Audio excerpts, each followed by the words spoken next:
Hello and welcome back to another episode of the 316 Investor. My name is Raymond Coburn. I'm a licensed realtor here in the state of Oregon with Exp Realty, proudly serving all of buyers and sellers here in this beautiful state of Oregon. I cover a very large portion all the way from Salem down to Grants Pass, from Roseburg out to Coos Bay, North Bend, Lakeside. I'm a premier agent for Zillow out in Lakeside, Coos Bay, North Bend. Also providing services down into Bandon, Gold Beach, Langlois, and Port Orford. Really like also working in Roseburg, Sutherland, Winston areas as well too. So wanted to bring you this story here that actually came on out from Yahoo News today, titled, dated February 26th.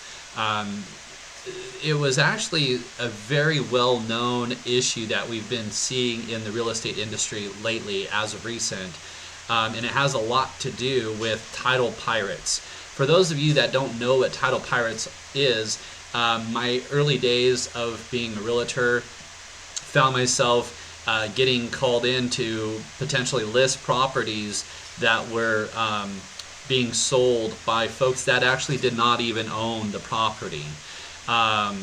Now, a well-experienced realtor is going to know how to make sure that this is that this happens minimal, right?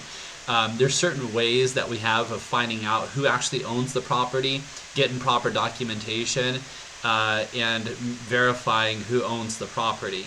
Now, this has an impact on both sides, the seller and the buyer, and the reasoning behind that is, basically having a property that's being sold, you're able to, if you're listing a property, you want to make sure that nobody else is on the title along with you, right? If you're a for sale by owner and you think, oh, well, I'm just going to for sale by owner this on my own, you're going to get a little tab off to the side that's going to say FSBO. And then there's going to be this big active tab where home buyers are going to be looking at. They're going to click on that one. It's easy access for them to find it. What's going to happen is the little tiny tab that's over here for sale by owner,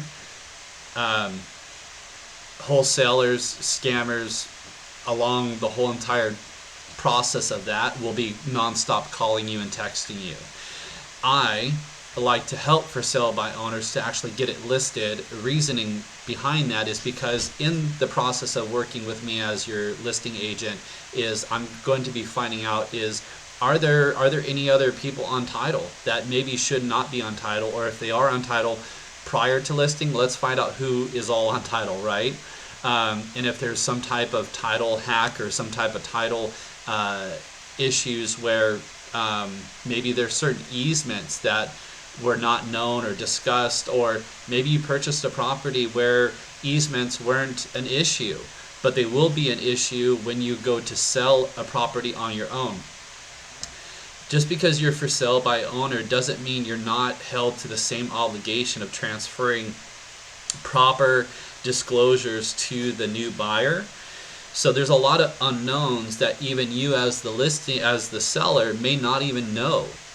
So working with an agent like myself helps investigate or disclose a lot of what the property entails. Where are the lines? Where is the right-of-ways? Where is is it spring water? Is it well water? Is it the water right use, beneficial right uses for that?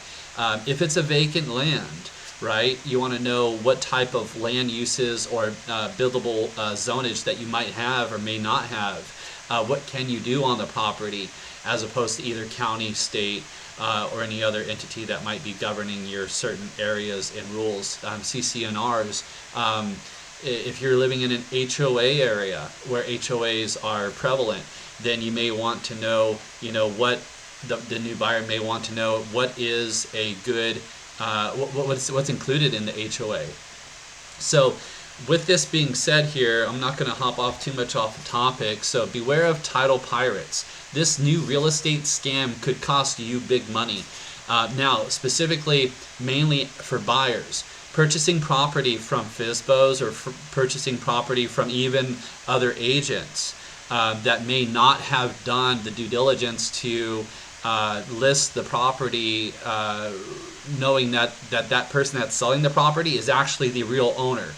Wholesalers actually also do a little bit kind of along the same lines as this, because what they're doing is they're taking a property that they don't own, they're tweaking the system just a little bit so they can market a property that they don't own, so they can find the actual buyer that will then purchase the property from the actual seller, and they're acting as the middleman. And all the while maybe misleading buyers into purchasing a property that they don't own. And here in the state of Oregon, the only way to market a property is one of two things. Either you are the listing agent signed by and agreed upon by the seller who owns the property with the name on title, or you are the other, the seller with the name on title. So only those two. There really isn't too much in between there saying, oh, well, I'm advertising my right to purchase to somebody else, knowing that I don't have the intention on purchasing, but I'm going to say I have the intention on purchasing, which is like I can buy your house for cash now type of thing, and you can sell faster type of thing. You can sell faster, definitely. We can always sell faster, especially if you want to drop your house down by another $100,000 off of market value. Anybody can sell their house for that and a lot faster. But is that something that you really want to do as a seller? As a buyer, obviously, you would love to do that. But as a seller, is that something that you really want to do?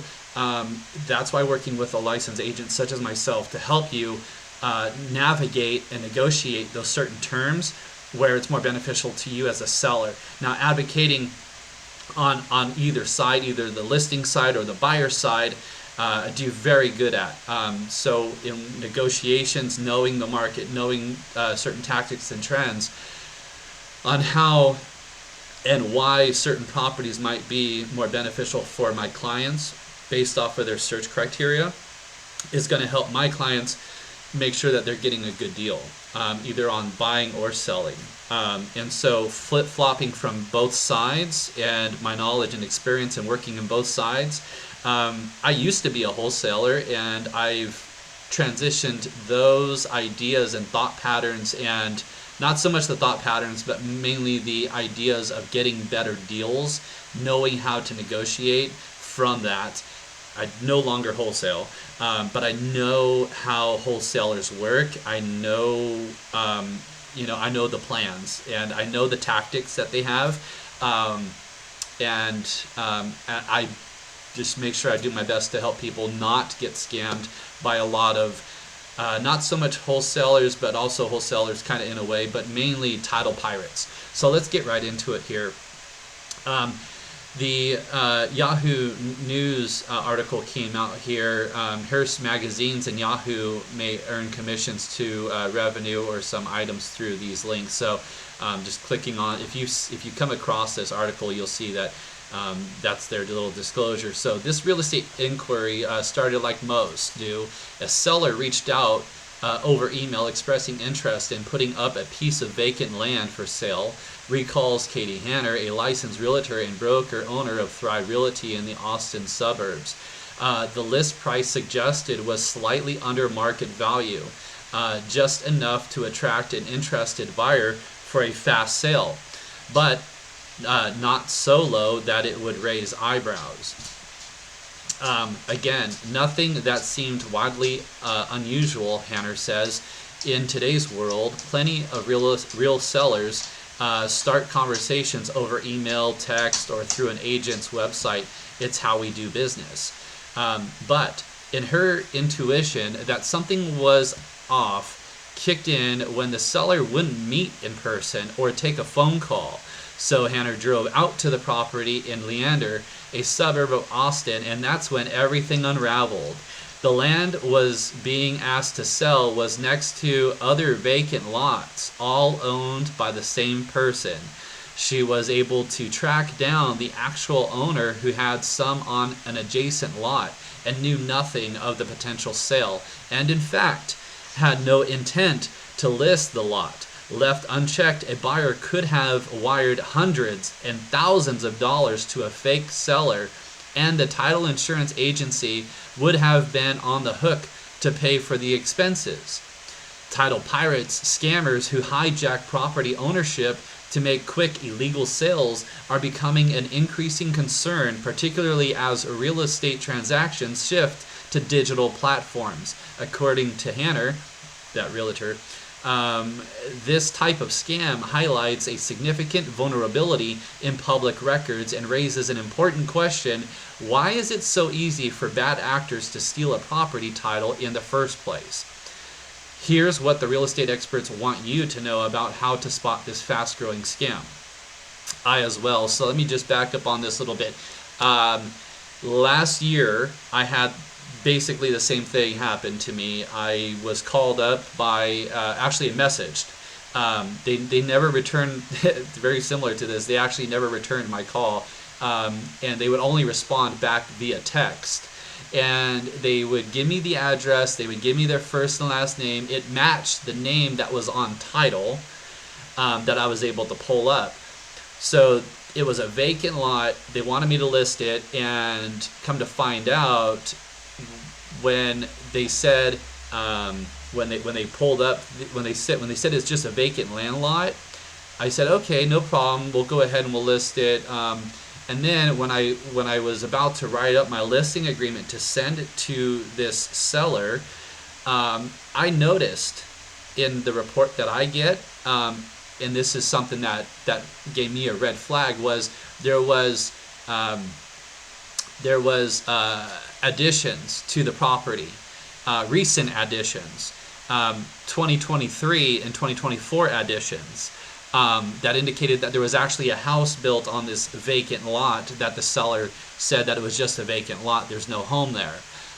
So I quickly said to my wife, we got to hop in the car, we got to go on over here and take a look at this property, I got to get eyes on it before I send my listing agreement over there. Lo and behold, when we got there, there was this beautiful brand new built home on this vacant lot. I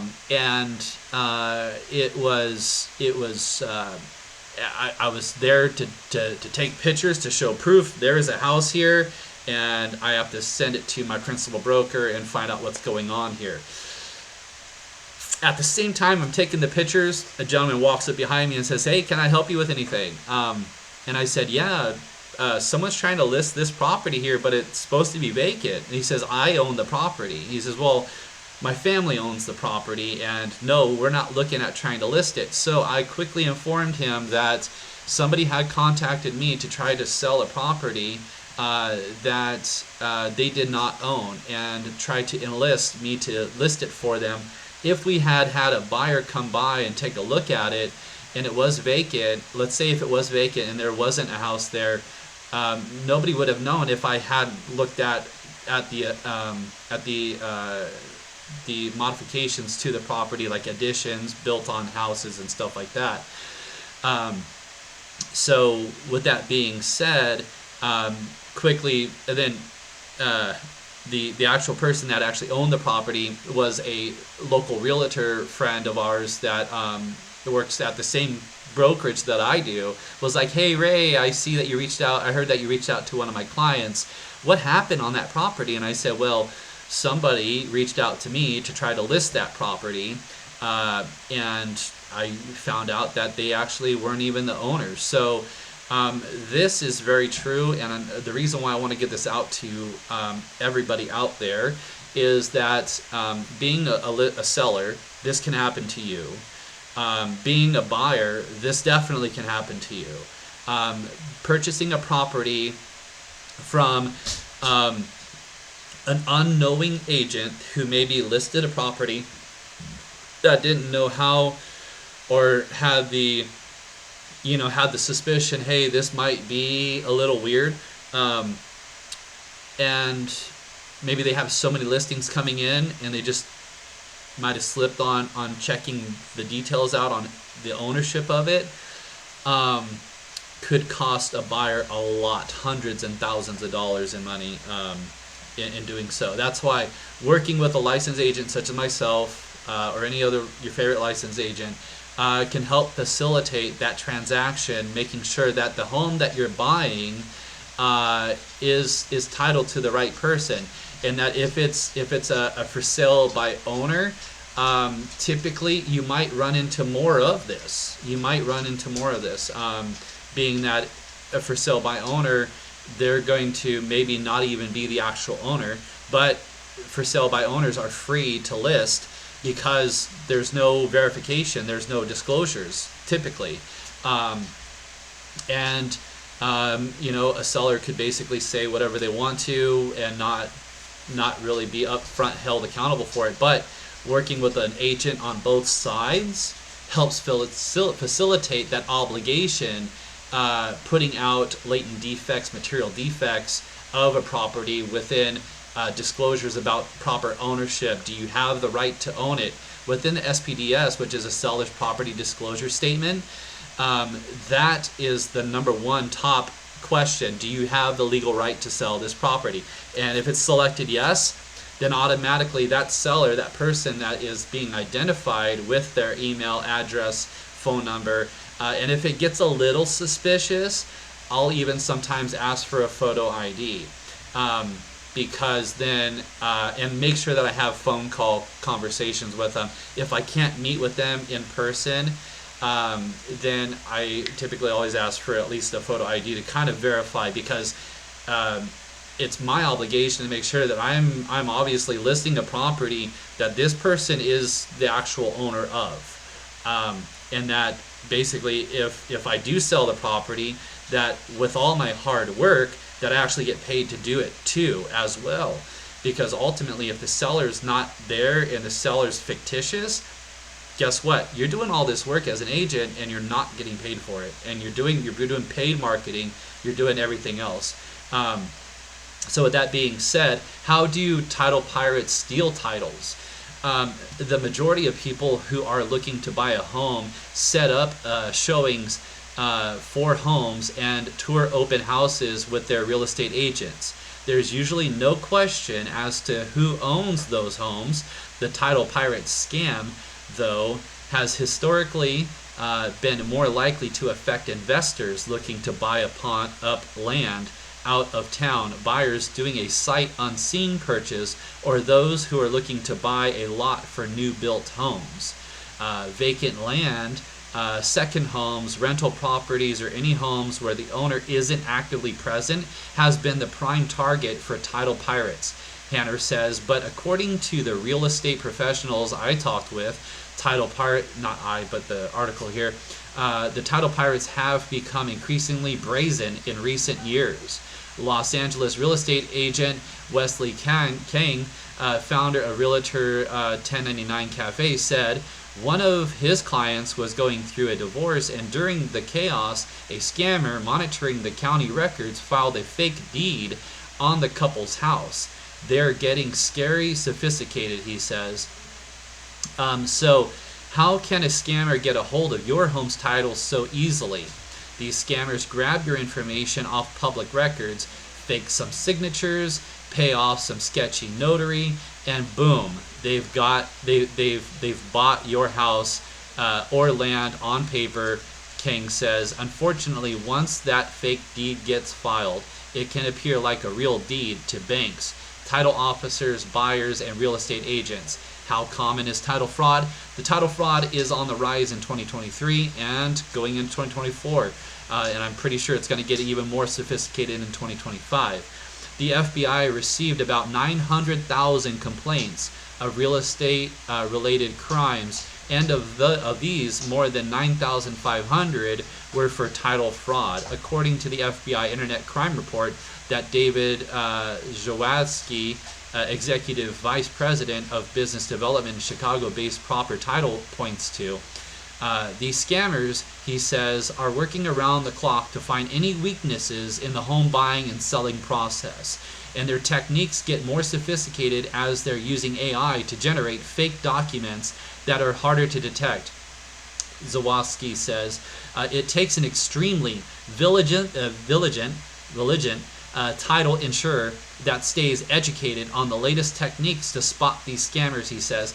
In Florida, Kevin Thatcher, founder and CEO Independence Title, has become a pro at catching title thieves, working alongside FBI agents and the state attorney on fraud cases. In 2018, Sting, a title pirate, forged a warranty deed and posed as the seller of a property.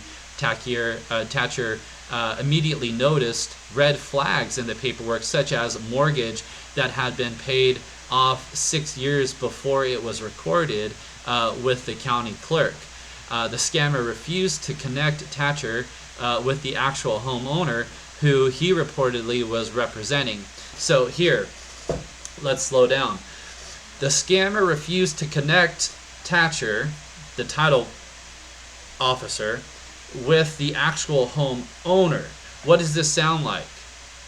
What does this sound like? This sounds like wholesaling. Sounds like wholesaling.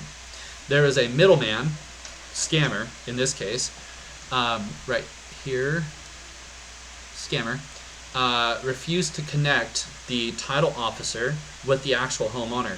So as a wholesaler, wholesalers never want to put anybody in contact with the actual owner, because that'll make the seller realize, what? You mean I'm not selling my home to this guy? I'm having to sell it through this guy to that other person? No, that's a complaint. That is a complaint that we hear about so often, and I have seen so many times. With that being said, on months when Thatcher's team handles 50 to 75 closing, he estimates that 5 to 7 of these are scams he successfully flags and prevents as part of their due diligence. His team sends letters to the property owners' registered property addresses to verify legitimacy of the sale. They also perform reverse phone number searches to catch any discrepancies. So, what are the red flags? Red flags, agents who are not licensed. The seller is not willing to meet in person. Low sales price, that seems too good to be true. The seller is not willing to provide details of the property when asked. There's a strong urgency to close quickly. Hurry up and let's just close this within 10 to 15 days because I promised the seller that I would be buying the property in 10 to 15 days. Close cash, all cash. We hear that too often, and there's actually paid advertisements right now all over Facebook and YouTube about this type of advertisement. And many in the real estate industry feel that it should be illegalized.